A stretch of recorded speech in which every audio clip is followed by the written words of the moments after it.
돈으로 덮어온 비밀은 더 큰 돈 앞에서 반드시 입을 벌리게 되어 있었는데요. 김명희는 그 사실을 너무 늦게 배운 게 아니라 너무 오래 견디며 배워버린 여자였습니다. 그래서 권 의원이 처음엔 거래 의혹을 잠재워달라는 식으로 고개를 숙였다가 슬쩍 박 회장이라면 2배도 가능하지 않겠느냐는 말을 듣는 순간 눈빛부터 달라졌을 때 김명희는 오히려 확신했었습니다. 됐다고요. 이제 박태호는 거래를 끊을 수 없고 권 의원은 스스로 자기 욕심을 키워 박태호의 돈 주머니를 더 깊이 뒤지게 만들 거라고요.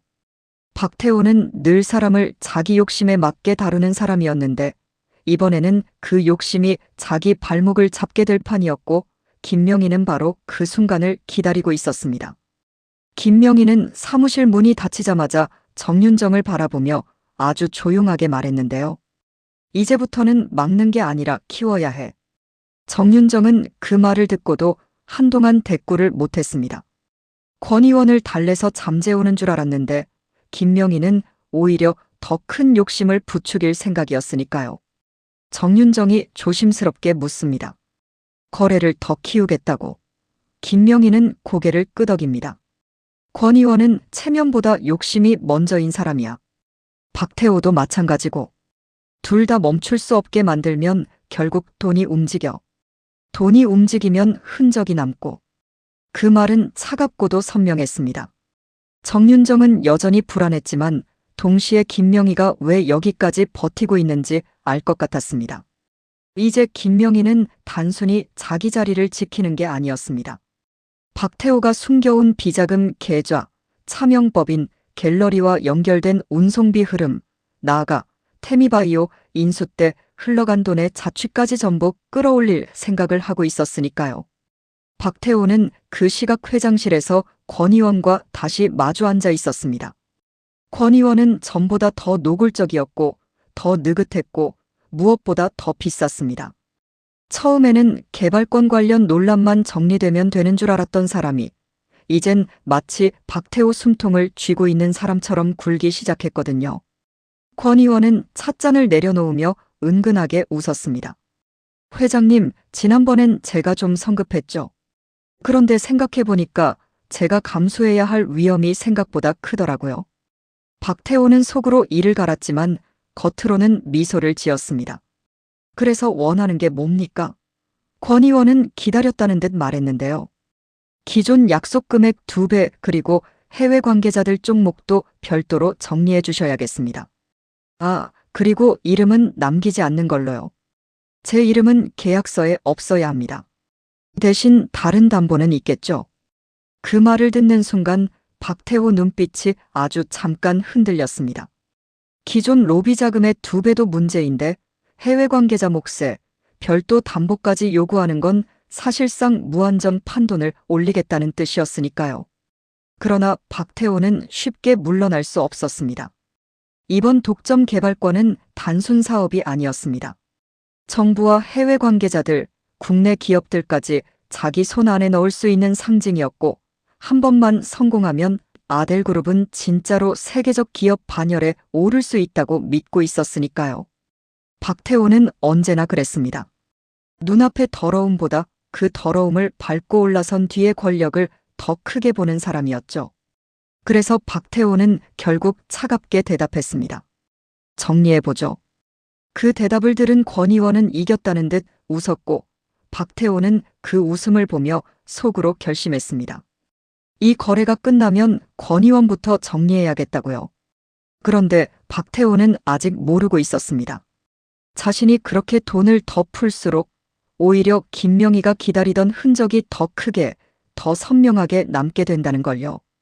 김명희는 다음 날 아침부터 갤러리 회계 자료와 운송 기록, 그리고 아델 계열사 외주 계약서를 다시 뒤지기 시작했습니다. 겉으로는 허위 감정 사태 이후 감정원의 신뢰 회복과 갤러리 운영 정상화 방안을 검토하는 것처럼 보였지만 실제로는 돈의 움직임을 찾는 작업이었죠. 정윤정이 옆에서 자료를 정리하며 말했습니다. 이쪽 운송업체, 갤러리 작품 반입 반출만 맞는 회사가 아닌데. 김명희는 바로 서류를 넘겨받아 봤습니다. 작은 운송업체처럼 위장돼 있었지만 실소유 구조를 들여다보면 아델 계열 차명법인과 닿아 있었고 그 법인 명의로 해외 송금이 여러 차례 나간 흔적이 있었습니다. 김명희는 그 서류를 오래 바라보다가 아주 낮게 중얼거렸습니다. 왔다. 정윤정이 숨을 삼키며 묻습니다. 태미바이오 쪽일까? 김명희는 대답 대신 다른 파일을 펼쳤습니다. 그 안엔 몇 년 전 태미바이오 인수 시기와 겹치는 운송비, 갤러리, 특수 보관비, 그리고 설명되지 않는 현금성 지출이 이어지고 있었죠. 완전한 증거는 아니었지만 적어도 한 방향은 너무 분명했습니다. 박태호는 갤러리와 감정원, 외부 운송과 차명법인을 이용해 돈을 움직였고 그 흐름은 태미바이오 시기와도 닿아 있었던 겁니다. 김명희는 서류를 덮으며 정윤정에게 말했습니다. 권 의원이 더 욕심내게 만들어 2배로도 부족하다고 생각하게. 정윤정은 잠깐 멈칫했습니다. 더. 김명희는 차분하게 고개를 끄덕였습니다. 지금은 박태호가 돈을 아끼고 싶어도 못 아끼는 상황이 돼야 해. 거래를 포기하는 순간 자기 야망이 무너지고 거래를 이어가면 돈줄이 드러나게.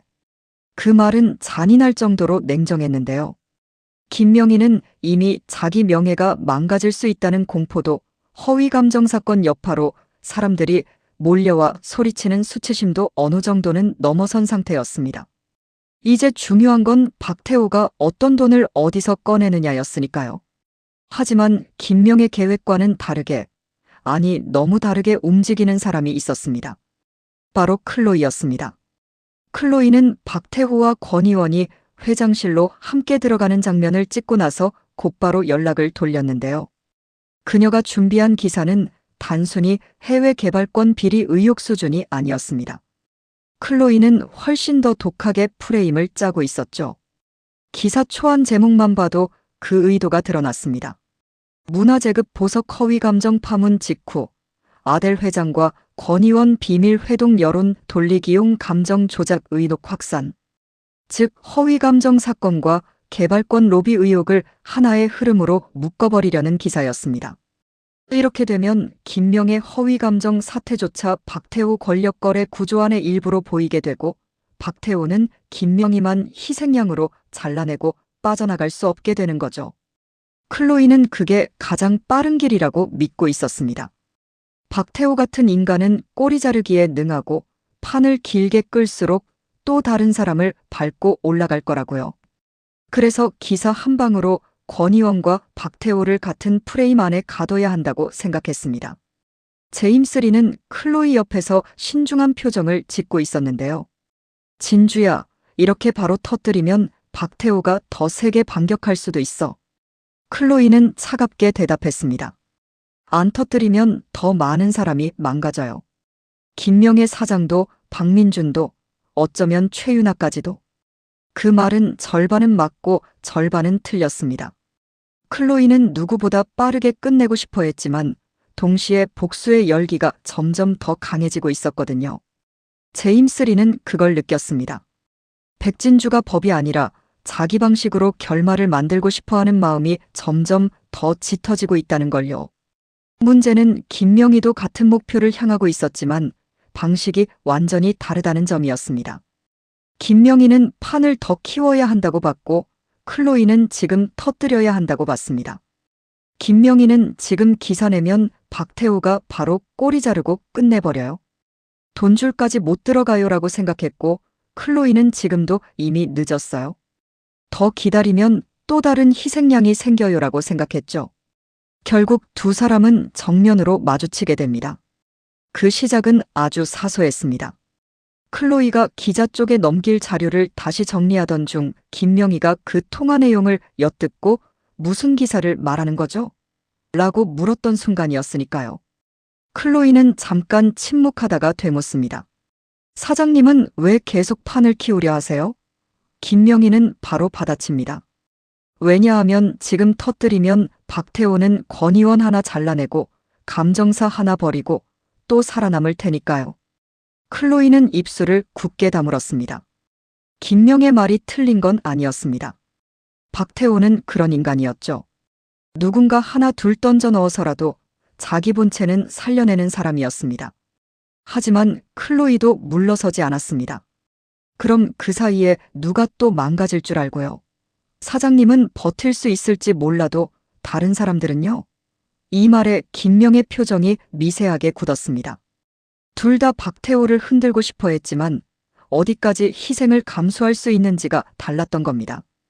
김명희는 살아남기 위해 오래 버틴 사람이었고 클로이는 한 번에 끝내야 한다고 믿는 사람이었죠. 김명희는 조용히 말했습니다. 난 박태호가 자기 손으로 돈줄을 꺼내게 만들 거예요. 그래야 태미바이오 때 흘러간 돈까지 닿을 수 있어요.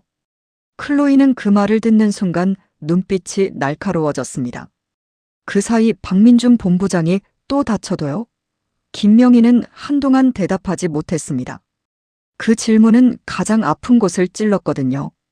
김명희는 박민준을 지키고 싶었습니다. 하지만 동시에 박민준을 지키겠다는 이유로 박태호를 놓칠 수도 없다고 생각했죠. 그 갈등이 얼굴에 스쳤고 클로이는 그 틈을 읽었습니다. 바로 그 때문에 둘은 같은 편이 될 수 없는 겁니다. 목표는 같아도 지키고 싶은 사람과 버릴 수 있는 선이 달랐으니까요. 박민준은 그 무렵 김명희와 클로이 사이에 이상한 긴장이 흐르고 있다는 걸 감지하고 있었습니다.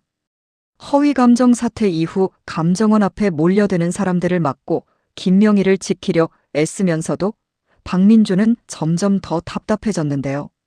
어머니 김명희는 자꾸 괜찮다며 밀어냈고 클로이는 여전히 차갑게 선을 그으며 직장 동료의 위로 따위나 건네고 있었으니까요. 그런데도 박민준은 느끼고 있었습니다. 두 사람이 같은 사건을 두고 전혀 다른 방향에서 움직이고 있다는 걸요. 박민준은 정윤정을 붙잡고 묻습니다. 어머니, 지금 뭘 하려는 겁니까? 정윤정은 망설이다가 대답합니다. 박 회장 비자금 쪽을 보시는 것 같아요.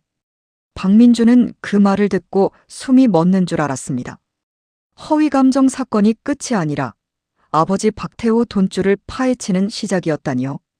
동시에 클로이가 뭘 준비하는지도 불안해졌습니다. 박민준은 결국 클로이를 찾아갑니다. 당신도 알고 있죠? 지금 어머니가 뭘 하려는지.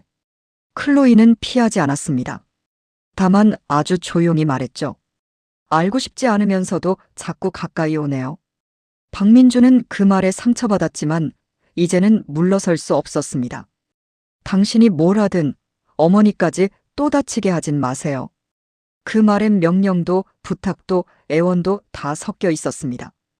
박현주는 박민준과 클로이 사이 감정의 흐름을 보며 점점 더 예민해집니다. 박현주는 처음엔 클로이를 자기 쪽으로 들이는 게 최유나와 박민준 결혼을 깨는데 유리할 거라고 판단했지만 시간이 갈수록 자기 감정도 더 깊어지는 걸 느꼈습니다. 그게 가장 위험했죠. 감정과 계산이 섞이면 사람은 스스로도 자기 선택을 확신하지 못하게 되니까요. 그런데도 박현주는 멈추지 않았습니다. 오히려 클로이를 더 깊숙이 끌어들입니다. 당신 기사, 지금 바로 못 내게 할 수도 있어. 클로이가 눈을 좁히며 묻습니다. 왜요? 박현주는 대답합니다. 대신 더 깊은 곳 보여줄게. 아버지가 돈을 어떻게 움직이는지, 누가 그 돈 받아먹는지. 그 제안은 유혹이자 위험이었습니다. 클로이는 잠깐 망설입니다. 지금 바로 기사로 터뜨리면 충격은 크지만 김명의 말대로 박태호가 일부 정리하고 버틸 수도 있었습니다. 반대로 박현준 따라 더 안쪽으로 들어가면 더 큰 증거를 볼 수도 있지만 자신도 더 깊게 물려들 수 있었죠. 오정란은 그 틈을 놓치지 않고 김명희를 더 세게 몰아붙이려 합니다. 허위 감정 항의가 계속되는 걸 핑계로 이제 사장 자리에서 내려오게 해야 한다고 떠들고 다녔고 서 이사와 예전 갤러리 인맥을 다시 불러들여 분위기를 만들려고 했죠. 그런데 그 움직임이 오히려 김명희에겐 기회였습니다. 김명희는 사람들 앞에서 무너지지 않았고 오히려 권 의원을 불러다 항의자 프레임을 피해자 프레임으로 바꾸며 자기 자리를 지켜냈으니까요. 오정란은 이를 갈며 말했습니다. 하여튼 여우 같은 년. 그러자 김명희는 정면으로 받아칩니다. 당신만 사람들을 핑계로 쓸 수 있는 게 아니야. 나도 사람들을 핑계 삼을 수 있고 권 의원을 이용할 수도 있어. 그 말은 단순한 말싸움이 아니었습니다. 이제 김명희도 오정란처럼, 아니 어쩌면 오정란보다 더 노골적으로 사람과 사건을 도구로 쓸 줄 알게 됐다는 선언이었으니까요. 오정란은 그 순간 섬뜩했습니다. 김명희가 더는 박태호에게 매달리는 여자가 아니라 자기 힘으로 판을 뒤집으려는 여자가 됐다는 걸 인정할 수밖에 없었죠. 최윤아는 바깥에선 조용했지만 안에선 가장 바쁘게 계산하고 있었습니다. 서재에서 가져온 개발권 문서와 진품 감정서, 그리고 권 의원 이름이 들어간 리스트를 보면서 최윤아는 처음엔 무서웠고 곧 신나기 시작했는데요. 박태호가 원하는 개발권을 얻으려면 돈을 계속 움직일 수밖에 없고 그 돈이 움직일수록 자기가 쥔 문서값도 커진다는 걸 깨달았거든요. 최윤아는 혼잣말처럼 중얼거렸습니다. 그래, 더 써. 더 움직여. 그래야 내가 받는 값도 커지지. 그런 자신이 추하다는 걸 알면서도 멈추지 못했습니다. 최윤아는 이제 사랑과 자존심, 생존과 거래가 전부 섞여버린 상태였으니까요. 박민준을 향한 감정도 완전히 사라진 건 아니었습니다. 하지만 이제 그 감정은 깨끗한 사랑이 아니라 잃고 싶지 않은 소유와 너무 많은 걸 바친 사람의 악착 같은 집착으로 변해가고 있었죠. 그리고 결국 충돌은 다시 김명희와 클로이 사이에서 터집니다. 김명희는 기사 초안을 보게 되고 클로이는 숨기지 않습니다. 이 기사 나가면 박태호와 권 의원이 같은 프레임 안에 갇혀요. 김명희는 바로 잘라 말합니다. 지금은 안 돼. 클로이는 분노를 참듯 웃었습니다. 사장님은 언제까지 기다릴 건데요? 박태호가 돈을 더 빼내오고 권 의원이 더 탐욕스러워지고 또 다른 사람을 희생시킬 때까지요? 김명희는 그 말에 흔들렸지만 물러서지 않았습니다.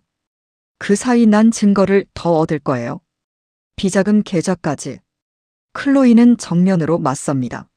난 박태호 숨통을 지금 끊고 싶어요. 그 짧은 문장에 백진주라는 이름이 품고 있는 복수의 온도가 그대로 드러났습니다. 김명희는 그 눈을 보고 알았습니다. 이 여자는 박태호를 무너뜨리고 싶어 하는 게 아니라 정말 끝내버리고 싶어 하는구나 하고요. 그리고 클로이도 느꼈습니다. 김명희는 살아남으려는 사람이 아니라 자기 삶 전체를 박태호를 잡는 도구로 써버릴 수도 있는 여자라는 걸요. 결국 두 사람은 같은 편처럼 보이면서도 완전한 동맹이 될 수 없었습니다. 김명희는 판을 더 키워 박태호가 스스로 비자금을 꺼내게 만들려 하고 클로이는 지금 터뜨려 박태호와 권 의원을 한 프레임으로 묶어 무너뜨리려 합니다. 둘 다 맞고 둘 다 위험했습니다. 그리고 바로 그 차이가 앞으로 이 전쟁을 더 잔인하게 만들 겁니다. 김명희는 마지막으로 말했는데요. 기회를 더 키워야 해요.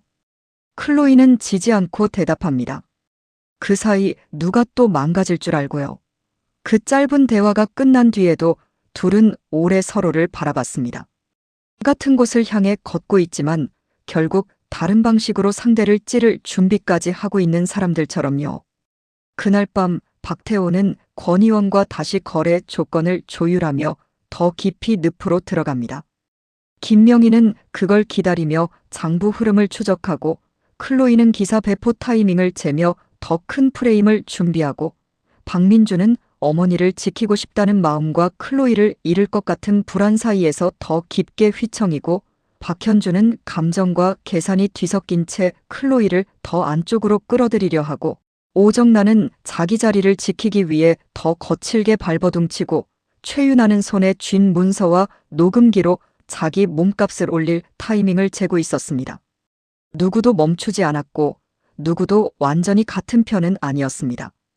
그래서 더 무서웠죠. 이제 이 싸움은 선과 악의 싸움이 아니라 비밀을 더 비싸게 만들고 더 먼저 휘두르려는 사람들의 전쟁으로 변해가고 있었으니까요. 그리고 그 중심에는 박태호가 있었습니다. 여전히 자신이 판을 쥐고 있다고 믿고 있었지만 사실은 김명희가 부추긴 권 의원 욕심 때문에 자기 돈줄을 스스로 드러내기 시작했고 클로이가 준비한 기사 때문에 언제든 여론의 프레임 안에 갇힐 수 있었고, 최유나 손엔 이미 너무 많은 문서가 들어가 있었으며 아들 박민준과 박현준조차 점점 자기 뜻대로 움직이지 않게 되고 있었습니다. 박태호는 아직 완전히 모르고 있었습니다. 자기 욕심 때문에 자기 손으로 자기 비밀을 하나씩 밖으로 꺼내들고 있다는 걸요. 그리고 바로 그게 김명희가 가장 오래 기다려온 장면이었습니다.